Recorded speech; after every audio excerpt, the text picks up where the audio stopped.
Well, it's getting cool outside, so it looks like it's time to prepare for winter. And I kind of wanted to take you through what I do to prepare for winter so far. So I've been successful at getting my bees through winter, and that's what's important at this time of year, is to set them up to where they'll be successful and not die during the cold weather. The first thing that is really critical to do after you've robbed your hives, typically I will do a mite treatment after I've taken the supers off, and I've seen that the colonies have contracted from all the bees that they had during the flow. When they get down to kind of a much smaller population, then I know that the queen has stopped laying so much, because she knows we're going into a dearth, and that's the time that you want to treat. So I'll treat once right then when she's pretty broodless, and then late September I'll treat 3 times, once a week for three sessions, and that'll clean up anything that's in the hive at that point. The mites that are in the capped brood will be coming out over those 3 weeks, and you'll be able to get those mites. So really critical as far as success in the winter is to make sure that your bees are going into winter with almost no mites in the hive.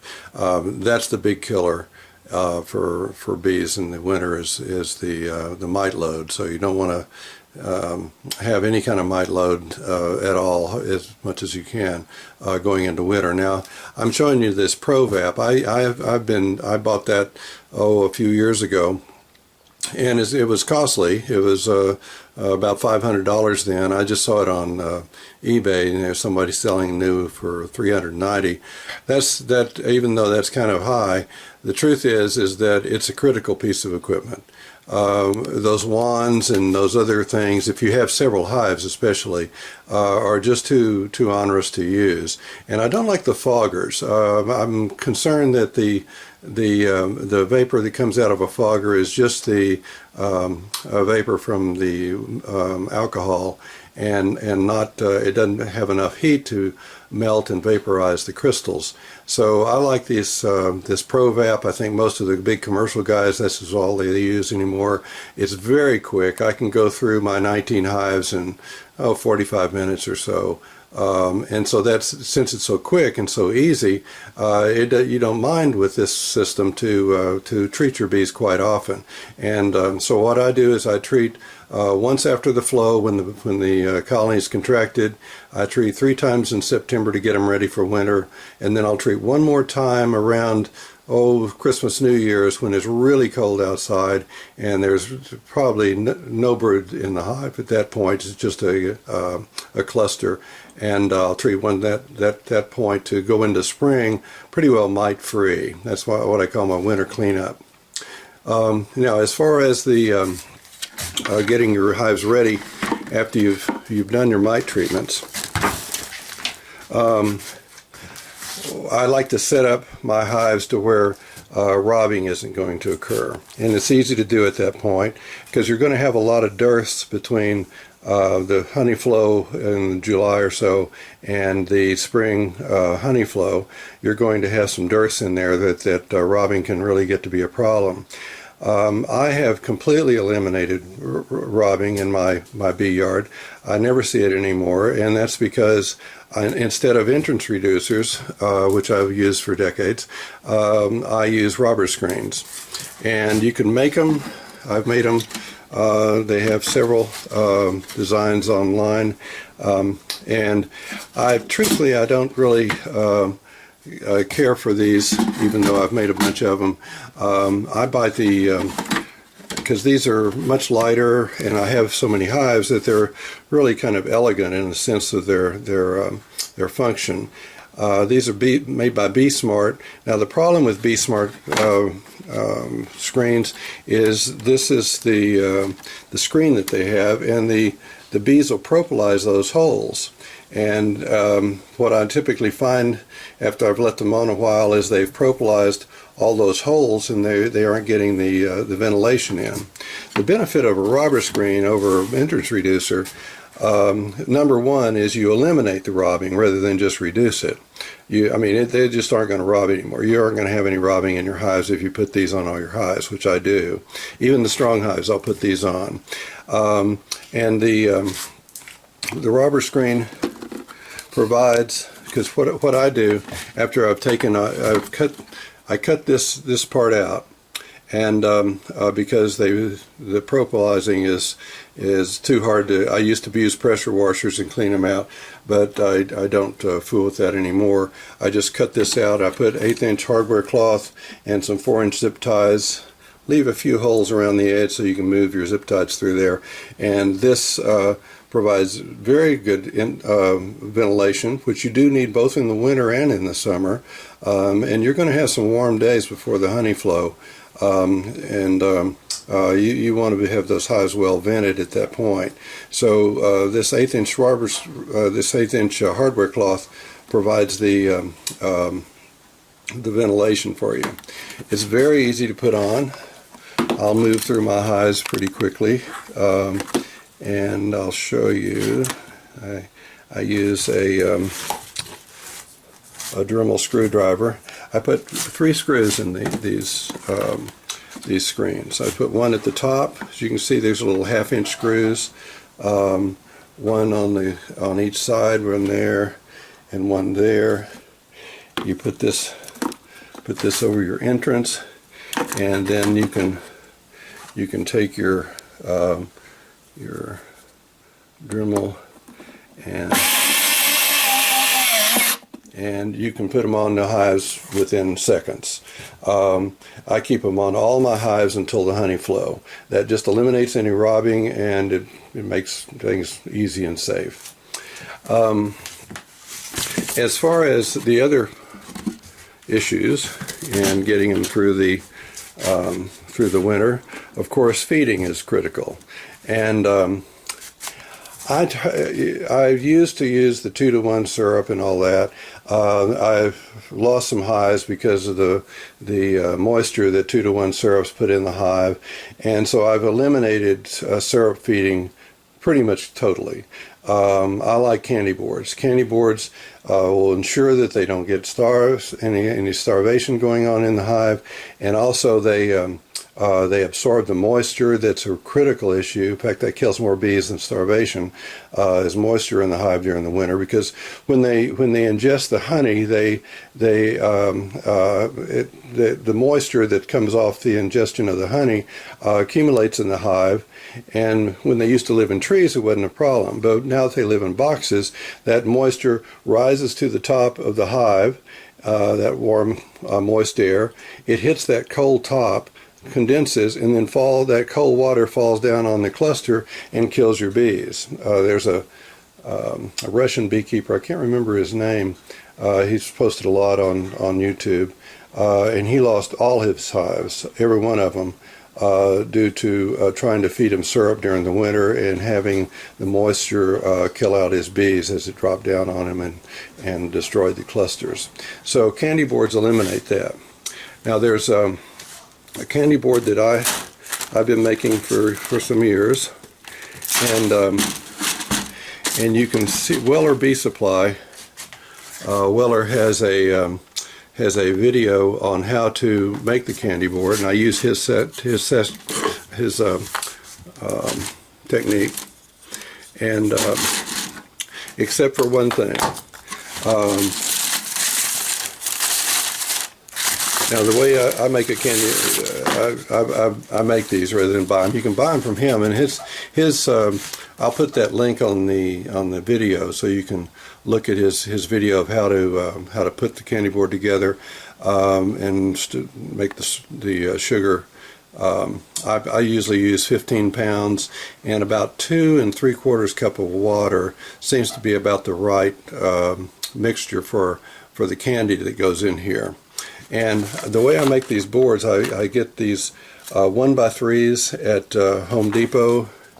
Here's the Home Depot. It's off their site. And 1x3s are just like oh, it's a couple of dollars for a board, and you can make a frame out of that. Put in half-inch hardware cloth.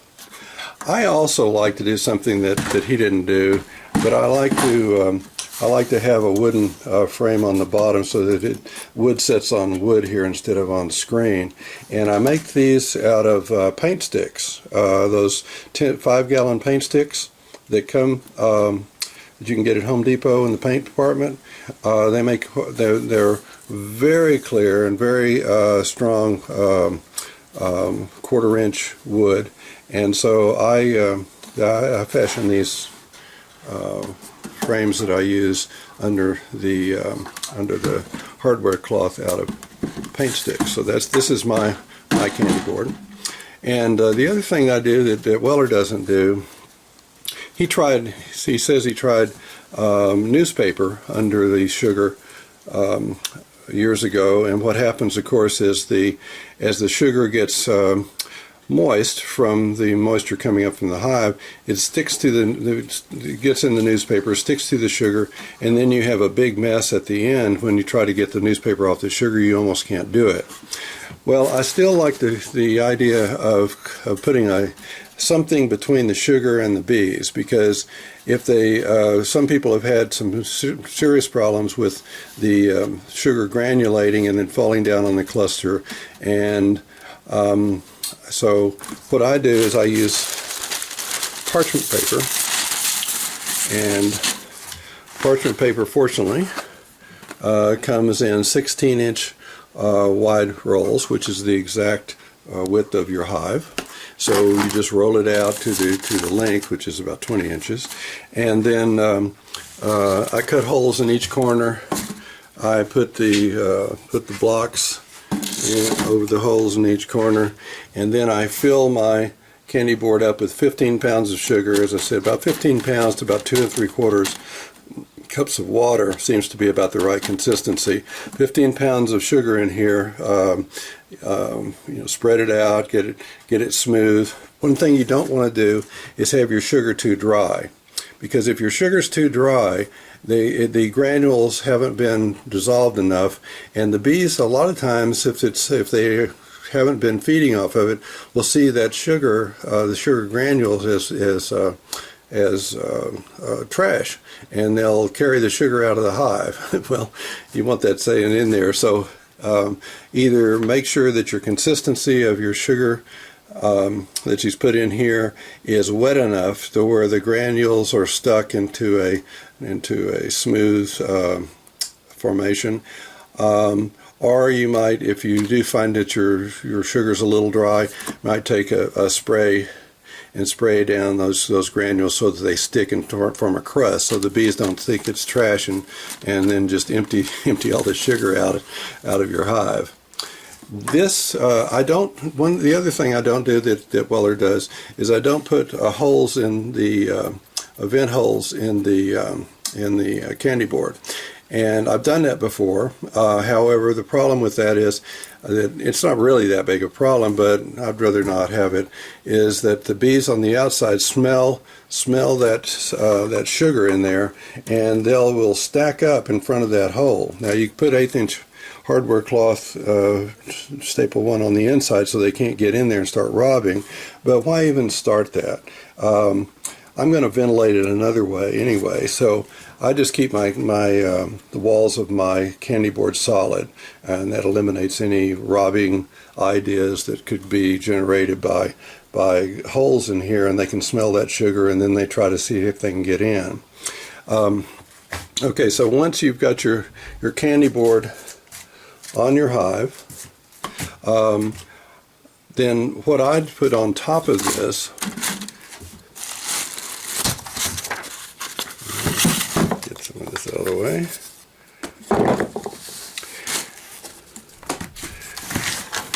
this piece of equipment right here is, I think, one of my favorite things. It's a screened inner cover in a sense. It's an 1/8-inch hardware cloth so the bees can't get through it. That's where I'm going to put my holes to ventilate. And it'll sit on top of the candy board like this. What I'll do to is create a blanket box out of this. And the way I do that is, let me stop this and put this in. Let me stop the video. Okay, so what I have is a 20 by 40 inch towel. These are those kind of cheap hotel towels that you can get, 20 by 40. You can get a whole stack of them off eBay real cheap. And so I put down the towel like this, and then I'll take cedar chips and I'll fill this up with cedar chips. Cedar chips tend to discourage ants. They don't like the smell of cedar for some reason, and so I don't want any ants in my sugar if I can possibly help it. So fill this up with cedar chips, and what that does is provide insulation for the hive, and also provide a lot of absorbing because there's a lot of moisture that comes off that colony as they're going through winter, and it has to escape. And it doesn't escape out the bottom so easily because they aren't fanning anymore. So it tends to rise to the top. And so this gives them, with the towel and the cedar chips, plenty of absorption. The sugar itself actually absorbs some moisture, but not near enough to really do the job, I don't think. So this is why I have put my holes and my cedar chips here. Then I'll take my towel and fold it over once I've got my layer of chips in there. Now the other thing is that's kind of nice about this system is that when you get into the spring and you're starting to worry about are they moving through their candy board and are they going to starve, because starvation is the problem in spring. You got them through the winter and the mites start killing them, then starvation's your next issue. So you don't want your candy board running out of food just about the time they're starting to try to build up. So this makes it available where you can take the top off the hive, and then you just roll this back, and you can actually see how much sugar is in there, and the bees can't get out. You don't probably even have to smoke them. You just take the top off, which isn't propolized in here because it's just sitting on top of this that the bees can't get to, and you can pull that back, see if there's sugar is needed, and if it is, because you have the parchment paper underneath, then you can just take some sugar and just pour in there. It'll go onto the parchment paper. It won't fall down into your hive because the parchment paper's there, and so put it in there, and so it makes it real easy because the sugar will pour right through this thing here without worrying with the bees. You don't have to smoke them or worry with them because they can't get out. They're underneath this thing. The other thing you can do with this is if you want to feed pollen. Now I like to feed pollen externally. I put pollen feeders out and let them bring it in. But if you want to use pollen patties, you can actually get those pollen patties and press it down on this cloth here, and that provides they'll eat it right through the hardware cloth, and that'll make it a real easy way for you to feed pollen patties. So that's the so this screened inner cover is a wonderful piece of equipment. It'll make a blanket box for you in the winter, and then in the summer when you're ready to, or in the spring when you're ready to super up for your honey flow. Of course, I told you in my past videos that I use flow supers.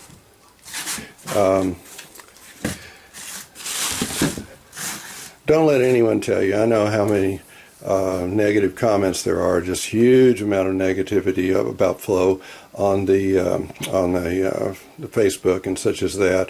It's just not true. I've been using them for 2 years, actually a little bit over 3 years, but really over 2 years a lot. And I've taken over 600 pounds, about 600 pounds of honey off. Last year I pulled 323 pounds of honey off with these flow supers. This one in here, right here, that I'm showing you is a Chinese, and I have a bunch of the Australian, I have a bunch of the Chinese. I'll tell you, the other thing that they talk about is their Chinese are junk, and the Chinese don't buy those, and they are junk. They work just as well as the Australian, and they're about a fifth of the cost. And I haven't seen really any difference. The bees accept them just as well as the Australian. They work for me just as well. They seem to be just as tough. So if you want to save hundreds of dollars, maybe thousands, depending on how many you're going to get, but at least hundreds. I would say keep your American money in your American pocket. Don't send it off to Australia and buy some Chinese supers. Your family will appreciate that you didn't spend that kind of money for them. So anyway, here's the supers. And when you get ready to have your honey flow, they have to evaporate an enormous amount of water to reduce the nectar that they bring in from the flowers to make honey. You know how thick honey is and how liquid the nectar is. So they have to evaporate all that water. That takes an enormous amount of bee work to do that. So any help that you can give the bees to ventilate, to help them get all that moisture out of the hive, gallons of water has to be moved out of the hive to be able to evaporate all that moisture down to honey. What I like to do, and this is what I've been doing, is I take this same thing that I use as a blanket box, and I put this on for my screened inner cover, and this gives the bees a wonderful ventilation, so they can bring the air up through here, move it through the hive and out the top. Of course, the hot air is going to rise anyway, so the hot moist air that's coming out from them evaporating all that nectar is going to rise up here, go through here, out the holes, and you're going to really help your bees out. I keep these screened inner covers on even after the flow. I'll drain my flow supers, take them out after the flow, and then I'll keep that inner cover on actually right until it's time to put candy boards on, and that gives them a lot of a cooling effect to keep them from getting too hot during the rest of the summer. So I think that's about what I was going to tell you. Oh, let's go head this out. I use this tool right here. It's a multi-tool you can get at Harbor Freight. And this is what I use to cut out these holes, these ventilation holes, out of the Be Smart rubber screens, and it works really good. And you'll probably notice if you see some of these cutouts. I think Dirt Rooster uses it, and JP. They use these multi-tools to get at sheetrock. So if you're doing cutouts, and I've done a bunch of cutouts, and you don't want all that sheetrock dust in there, you don't want to use a saw because that'll do it. But these multi-tools will cut through the sheetrock and cut through anything, and cut through the plastic real easy, and they don't cause a lot of debris. So this is, to me, is a really important piece of equipment if you're doing the work on your hives or you're doing the work on cutouts. Okay, well, I think that's all I wanted to share with you today. So you put rubber screens on. First, of course, you're going to get rid of the mites. Then you're going to put rubber screens on. And what I do, as far as rubber screens, when the honey flow starts, I want lots of traffic. I mean, I don't want to have anything occluding their ability to move nectar into that hive. So as soon as the flow starts, the rubber screens come off. They aren't interested in robbing either at that point. They're all interested in going out and getting the nectar because it's out there. It's not a dearth anymore. So you can take the rubber screens off. You're safe when doing that. Take the rubber screens off, and here come the bees, and they go through your honey flow. But then after this is really critical, after the honey flow, you have jillions of bees that were taking you through the flow, and you have no nectar out there because the flow's over. And the only thing they can think of at that point is, I wonder if there's another hive around here we can rob. And you might have a weak hive or two that might be susceptible to that. So I slap rubber screens back on as soon as I pull my honey and the flow's over and there's not going to be any more. I put my rubber screens back on, and I leave it on until the next flow, until next spring. So that's something that I learned the hard way. Okay, well, good luck with you. With your winter, and hopefully you don't lose any hives and you have a good strong colony going into the spring. Thank you.